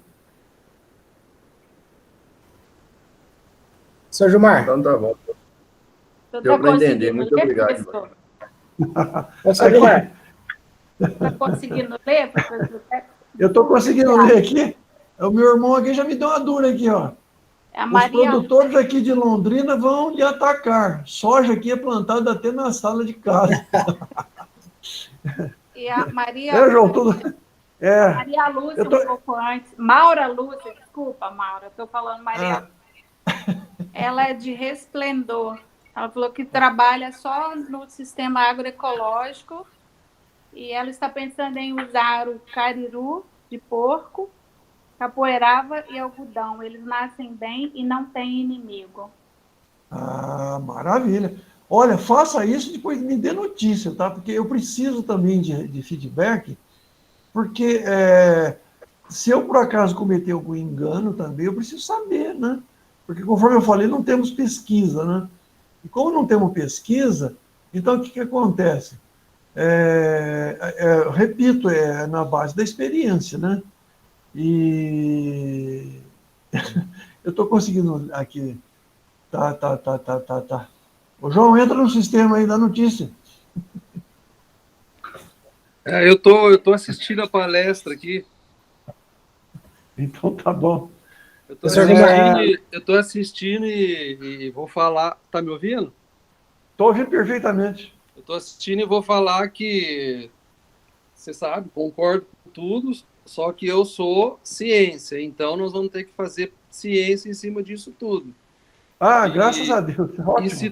E se tudo correr bem, se der certo, esse ano eu vou ter uma aluna para a gente fazer um trabalho em agroecologia, e aí devemos procurar o professor Gilmar em Lavras para ver qual a tese de doutorado, que caminhamento que nós vamos dar. Mas vai depender dela passar na seleção. Então aí nós vamos fazer ciência mesmo. Mas é o que eu mais desejo, sabe? Eu estou lutando para isso agora. Com todos os testes de Tukey, com todos os intervalos de confiança, com todos os... Isso. Tudo que tem direito. Anseio por isso. A minha luta agora é essa, porque realmente eu concordo com as pessoas que reagem contra e me acusam de não ter base científica, né? Na verdade, as bases científicas que nós temos, já existe alguma base científica, mas é muito incipiente, sabe? Muito nascente ainda. Então, tomara mesmo que vocês façam ciência com rigor da ciência. É o que eu mais desejo, porque eu acho que aí é o corolário disso tudo, né? Primeiro, convencer que funciona. Agora a gente já convenceu que funciona, divulgar a ideia e trabalhar para esses processos. Então, ótimo, boa notícia. Muito boa notícia. Com certeza. Nessa região minha aqui, se não for apoiado em muita base científica, com publicação, eles não vão nem te ouvir. Esse é o problema. Sim, com certeza. A Maura falou aqui, nós já fazemos ciência, né? Nós apenas não comprovamos. Concordo, viu? Eu concordo plenamente. As comprovações. Eu tenho aqui no meu âmbito aqui, uma quantidade imensa de propostas. Por exemplo, nós temos um trabalho com a compostagem do coelho, né, do estrume de... Nós usamos a cama, né, da conicultura e o esterco, né? Pô, eu tive alface ali que mais parecia um coqueiro, né? Deu uma planta gigante, né? Mas e as análises, né? Eu queria levar isso tudo para análise, para fazer as comprovações, para fazer coisa e tal. Outra coisa, eu fiz a dosagem da cama de conicultura com o estrume na base da experiência. Como a gente já tem alguma experiência, deu certo. Mas podia ter dado errado. E as pessoas iam fazer a detratação, né? Tá vendo, né? Isso aí, não sei o quê. Então, quem sabe, não tem coelho aí em Londrina, criação de coelho? Temos que procurar. Isso ainda a gente não... Como seria uma coisa inédita e muito nova, tem. Então, porque nós temos uma área muito interessante com a caprinocultura, e isso tudo, por exemplo, quando eu fui meus projetos na África, eu levei a mensagem do esterco de curral, né? E eles fazem compostagem de cabrito e de coelho. Na verdade, eu trouxe de lá para cá essa proposta. Essa história de cabrito e coelho vem da África, tá certo? E o gado, né? O estrume do gado, o esterco do gado, né? Lá na África é mais difícil, né? É mais difícil. Então, uma grande interação, né? Vamos lá, que boa notícia. Eu já tive 2 grandes notícias, 3, né? Espera aí, deixa eu ler mais uma aqui, não. Isso mesmo. Aqui, a capoeirava aqui. Isso mesmo, algodão. Dá notícia, faz mesmo, dá notícia. Vamos caminhar ombro a ombro aí. É assim que se faz. Ô, João, prazer em vê-lo. Igualmente, Gildo. Aliás, estou gostando muito. Parece que você está mais novo. Eu estou mais jovem. Cada dia que passa, eu estou mais jovem. Eu já expliquei que a agroecologia, o corpo da gente envelhece, a alma fica cada vez mais jovem. Então o corpo vai ficando velhinho, vai ficando infartado, safenado. Né? Mas a alma é o contrário, a alma fica jovem, renova. Né? Então eu recomendo a todos trabalharem com agroecologia para acompanhar o envelhecimento do corpo e o rejuvenescimento da alma. Tá certo. Muito bom. Professor Gilmar. Ô, Tiago, fala aí. Outra coisa que eu estou curioso em observar também é como que isso pode aumentar a estruturação do solo, aumentando a matéria orgânica também. Nossa, o especialista está falando aí, o João Tavares Filho aí, ó. João Tavares Filho, fala para ele do solo aí, ó. Bom, esse aí é doutor, o João Tavares Filho, ele é o professor doutor aí, meu irmão, ele é doutor pelo INRA, Instituto Tecnológico Francês. O INRA de Paris. Fala para ele aí, João. Isso aí é acaso. Não, mas na realidade o que você está fazendo é o processo, na realidade é o processo correto da ciência. Porque você faz o elo entre o ensino, você pega toda a experiência de campo, você levanta a experiência, indica as soluções, e agora a gente tem que fazer a ciência, que é a comprovação do que você está fazendo. Então, por exemplo, a pergunta dele hoje, na ciência, tem um grande questionamento, que é o seguinte: quanto de matéria orgânica que é interessante para os solos tropicais, que são de uma mineralogia muito diferente, que a gente chama de cargas dependentes do pH, certo? Então, são cargas que dependem, elas só se fazem presente a um pH extremamente baixo, de 3,9, por exemplo. Você precisa levar esse pH. Uma maneira de elevar e colocar a carga é a matéria orgânica, só que quando a matéria orgânica está no solo e não tiver num nível adequado, ela pode gerar algum problema que a gente ainda não conhece. É um negócio meio doido que eu estou falando, mas não se assustem. Isso ainda é um detalhe da ciência que ainda está pouco conhecido na física do solo, na fisicoquímica. E isso é uma das coisas que a gente está estudando. Mas a matéria orgânica no processo produtivo, onde está o sistema radicular para as plantas, ela é sempre bem-vinda nesses solos nossos. Porque o nosso solo, na realidade, é o seguinte: se você pegar uma escala de evolução, você está na beira do abismo, dali você cai, não tem para onde ir esse solo. E a maneira de tornar esse solo mais produtivo, uma das maneiras é, sim, o material orgânico, certo? Só que, o que a agricultura que foi desenvolvida e que foi incutida na cabeça da gente faz?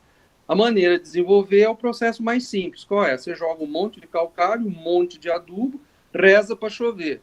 Aí você não precisa nem fazer agronomia, nem... Todo mundo sabe que qualquer semente, num lugar que tem água, ela encontrar alguma coisinha para comer, ela vai desenvolver. E aí, o que eles fizeram a mais? Então, para livrar qualquer problema, eles ficam tacando veneno constantemente, por exemplo, no nosso caso aqui na soja. Então, teoricamente, eliminar qualquer problema de ataque externo, e aí eles vão produzir.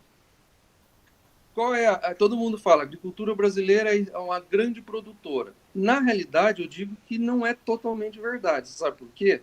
O Brasil é 50% da América do Sul. 55%. 55% produzindo um pouquinho, cheio de problema, dá muito. Quando você vende isso lá para o chinês, dá muito dólar. Aí você vem aqui em Londrina, tenta convencer que a agricultura deles está furada, eles querem te dar um tiro na testa, porque eles ganham muito dólar, mesmo não fazendo direito. Então, falar para eles, aumente o nível de matéria orgânica no solo, com rotação de cultura, com esses processos agroecológicos, para eles eles não querem ouvir falar disso. É lógico, por quê? Porque isso você precisa, ter o lado, você tem que se motivar para isso, e 2, você tem que ter muita ciência para fazer isso. Isso não é para qualquer pessoa. As pessoas que não são preparadas para isso não conseguem fazer processo agroecológico. Essa é a verdade, elas desistem no primeiro mês. E a gente vê isso claramente. Então, matéria orgânica no solo é fundamental. Agrega estrutura, traz vida microbiana, aumenta a fertilidade, tudo. Agora, o que a ciência está tentando provar?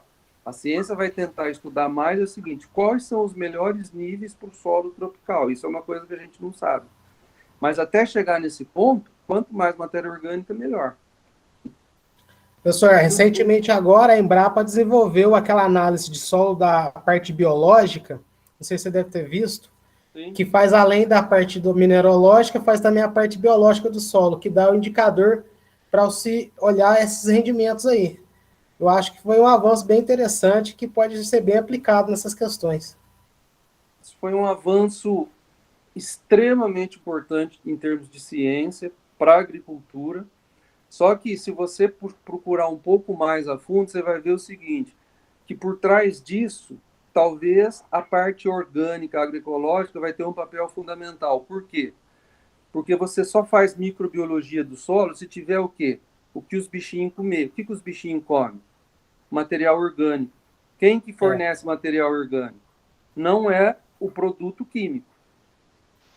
Certo? Então é o seguinte, um solo bem manejado, ele vai ter saúde. Se ele tem saúde, atualmente é o conceito nosso de fertilidade do solo é esse. Um solo só é fértil se ele tiver equilíbrio físico, químico e biológico. Quem que ajuda nesse equilíbrio, principalmente nos solos tropicais? O material orgânico. Por isso que a agroecologia é bem-vinda, por isso que eu estou conseguindo entrar com tese agora, estou tentando entrar com tese de agroecologia aqui no mundo em que é meio complicado ainda. Mas se a gente conseguir fazer essa análise quantificativa do que tem de cada substância dentro do biofertilizante, a gente vai poder fazer qual seria a mensuração. Aí depois a parte laboratória é que vai definir as quantidades exatas para a gente poder fazer as dosagens que o professor Gilmar está colocando. Porque aí tem que fazer essa analítica toda aí, né? Para a gente poder ter uma ideia exata quais são os níveis e o grau de cada tipo de insumo que vai adentrar. Mas, assim, olhando do ponto de vista de aplicação, é algo extremamente vantajoso, econômico para o produtor rural, para o pequeno produtor. Nós aqui no sul de Minas, na questão do café, é a mesma questão, a mesma lógica. O pequeno agricultor quer imitar o grande produtor, agregando vários insumos caros, que não vai gerar a mesma questão de recuperação do solo igual vai gerar as nossas técnicas. Mas que, como para ele ainda isso não foi diversificado e mostrado, e que dá certo, ele não acredita. E aí é difícil de convencer todo mundo ao mesmo tempo. Mas alguns produtores vão vendo que isso dá certo, e isso vai popularizando, como o professor Gilmar vem fazendo, tanto com nossos projetos aqui no sul de Minas, quanto lá na África, né, professor? Exato. Ô Gil, assume aí, senão nós vamos ficar numa discussão que talvez fuja um pouco do tema. Hã? Você está sem voz. Você abre o seu microfone, professor Gilmar.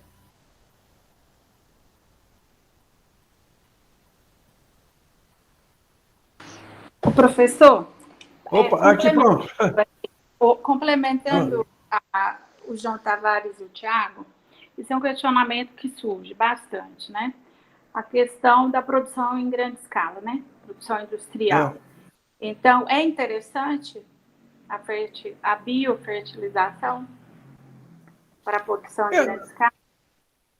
Nós temos que ir passo a passo. Por isso que eu falei de transição, sabe? Se você, por exemplo, quiser fazer isso agora em uma tacada, não vai dar certo. Então, nós temos que fazer a transição. Porque a minha ideia é o seguinte, se nós levarmos essa mensagem para... O Brasil tem 4.500.000 propriedades de pequenos produtores. Vocês imaginem se cada uma dessas propriedades produzir um pouquinho de compostagem, um pouquinho de biofertilizante, né? Nós poderemos levar isso para grande escala depois. Isso pode ser uma fonte de renda, inclusive. Mas agora não tem, por exemplo. Se alguém tem uma área muito grande e quiser fazer o que nós estamos falando aqui, não vai conseguir, tá certo? Não vai conseguir. Então, e tem que ser passo a passo mesmo. Então, nós vamos trabalhar com o pequeno produtor, o pequeno produtor, o agricultor familiar, né? E vai se ganhando espaço, vai se ganhando volume, vai se ganhando... E aí nós vamos chegar em larga escala, sim, porque vai ter o insumo para isso, né? Nesse momento, não, você tem razão. Nesse momento, é um tiro no pé, não funciona. Ô, Gil, Obrigada. só um detalhe, Mirleia, é isso? Isso. Sua colega engenheira agrícola, o João Tavares Filho aí é engenheiro agrícola aqui formado pela Exal, viu? Há muito tempo. Mas, ô Gil, na realidade é o seguinte... Eu sou da turma de 88, João. Não lembro de você, não. Ixi, eu formei em 83. Tá. Mas é o seguinte, a gente já sabe a nível... Aí entra a nível de ciência, mas aí entra o problema de mostrar para o grande produtor. A nível de ciência, e aí também é um lado da agroecologia. Se a gente... Isso inclusive, eu tenho dados de pesquisa disso. Se eu conseguisse convencer mesmo o grande produtor de grandes áreas a fazer um sistema rotacionado, fazendo com culturas, inverno, verão, uma parte de agregando material no solo, ele gastaria menos para produzir igual, ou às vezes até melhor, e a lucratividade seria maior. Qual é o problema? Que para fazer isso ele tinha que ser muito profissional, e aí eles não aceitam. Qual é o segundo problema? Que para fazer isso, o solo teria que passar por um processo de cura, de melhoramento. Então, por exemplo, eu tenho dados de pesquisa que isso mostra que num processo controlado eu levaria de 6 a 10 anos recuperando o solo para ele entrar num sistema produtivo equilibrado. E aí o produtor fala que ele quebraria se ele fizesse isso, porque ele já está muito problemático. Esse é o problema. Então, na realidade, é o seguinte, se mesmo em grandes áreas produtoras, se eles fizessem um sistema de rotação, com grandes sistema de rotação bem programado, divisão de área, o problema, com certeza, eles melhorariam a lucratividade e melhorariam o solo. Bom, um exemplo disso, e aí, aí entra a discussão do processo que é usado, é o sistema agro-silvo-pastoril.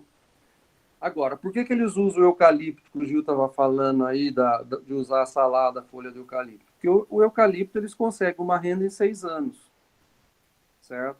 E outra madeira, eles não conseguem a mesma renda em 6 anos. Então, eles usam o eucalipto como renque de planta para fazer a rotação entre os renques de planta. Mas é um sistema que a gente já sabe que o solo melhora em no mínimo 70% do que fazer o sistema tradicional. E aumenta a produtividade. Então, existem alternativas. O problema é que nós, seres humanos, preferimos a coisa rápida. E aquela história, a coisa rápida, eu falo inclusive em aula, às vezes dá até problema isso aí, mas eu falo o seguinte, que para coisa rápida ninguém precisa fazer UFLA, UEL, nada disso. É só jogar uma semente no solo, ela nasce. E aí dá problema, mas existem alternativas. Agora, essas alternativas que o Gilmar, eu chamo de Gil por causa de irmão, né? Que o Gilmar apresenta, ela é uma alternativa extremamente viável, isso a gente já sabe, mas qual vai ser o grande problema de algumas coisas dela? Ele vai encontrar uma barreira terrível quando isso começar a confrontar de frente com os produtos químicos, principalmente os produtos de defesa fitossanitária. Aí, com certeza, vai ser uma barreira muito grande a ser vencida. Porque esses produtos, eles manejam milhões de reais e de dólares a cada safra agrícola.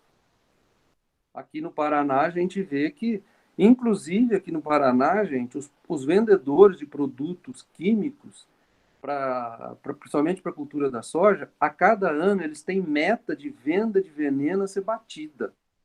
Então, eles têm que bater essa meta. Não importa se a cultura precisa ou não, eles têm que vender. Se eles não venderem, eles dançam. Então, vocês imaginam a quantidade de veneno que é jogado nessa cultura da soja. Eles não estão nem aí, eles jogam litros de veneno. E depois eles vendem para a China. Agora, a hora que for confrontar, que nem estava mostrando aí, o produto fitossanitário feito pela agroecologia com isso aí, vai ser uma briga terrível. Terrível.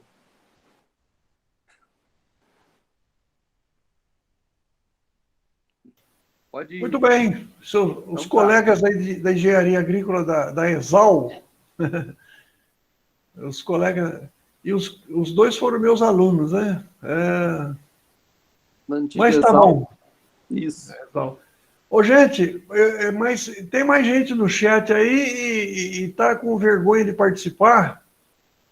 Pode participar, vamos participar. Bom, também já são 19h45, né? Bom, professor Mirleia, fica a seu critério.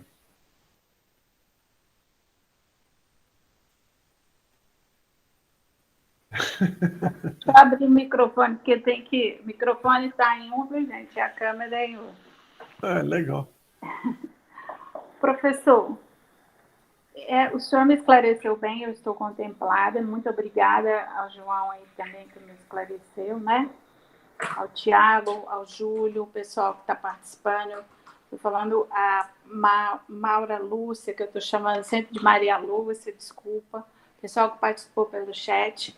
Então, agradeço a todos a participação. A professora André, que nos ajudou na divulgação.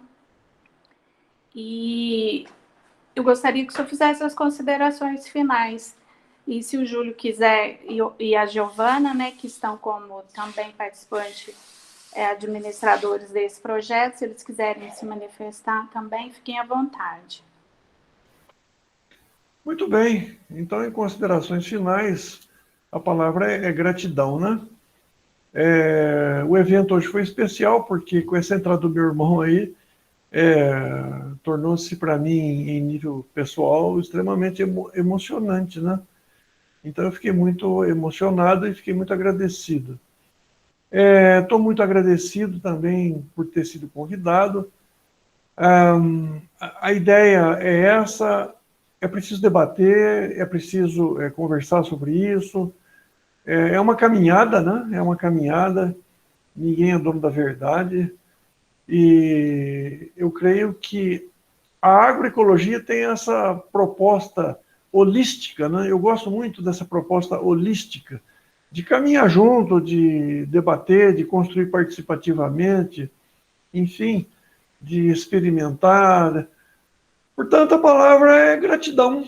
Sou muito grato.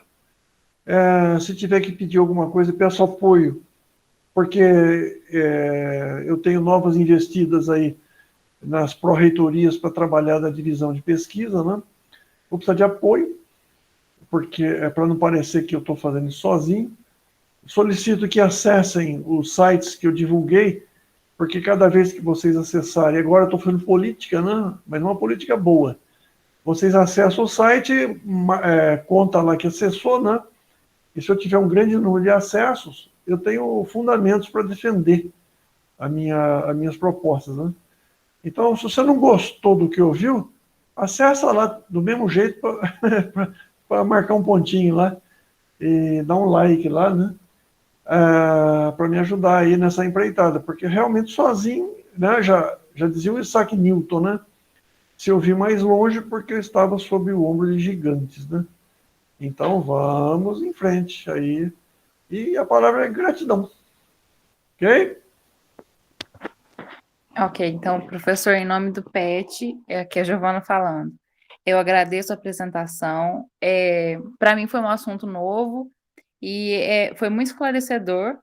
A gente também espera o material como da primeira vez sobre compostagem, porque para a gente conseguir espalhar esse conhecimento. Então, eu agradeço muito a sua presença, a presença de todos. Eu vou estar imediatamente postando um seminário para vocês, tá bom? pet@ufabr, né? É pet.agrícola, @ufla.br. Eu já vou estar postando para vocês o material. Usem e abusem sem nenhum constrangimento, tá bom?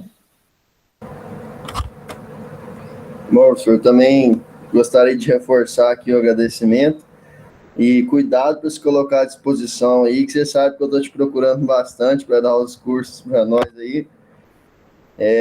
Muito obrigado por mais um, né? Que você se dispôs a nos apresentar, nos ensinar. E obrigado a participação de todos também. Isso, Júlio. Continua dando notícia aí, mandando e-mail, programando as coisas. Eu estou achando bom, sabe? Eu acho bom. Eu tenho assim uma porção de coisinhas encaminhadas aí. Isso é tudo muito bom. Vamos botar essa ideia para frente. Então, disponha, pode contatar quando quiser. Vai ser sempre muito bem-vindo. Agradeço. Então, pessoal, boa noite a todos. Muito obrigada pela participação. E eu vou agora interromper a gravação, tá, professor?